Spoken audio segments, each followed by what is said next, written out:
সন্দীপ সামন্তকে সম্বর্ধনা করে দেবেন আমাদের মাননীয় একজন শ্রী অল্প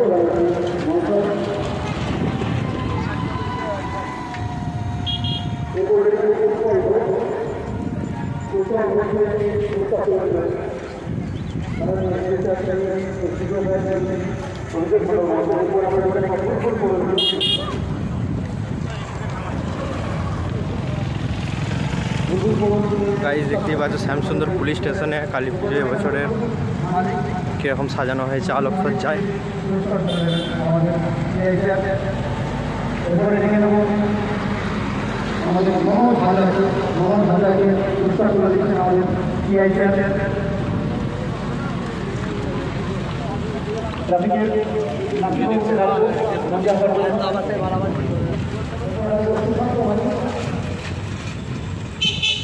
তা আমি ওই গেট দিয়ে ইন করেছি, এই গেট দিয়ে আউট হচ্ছে, ভেতরে আর ঢোকা হলো না।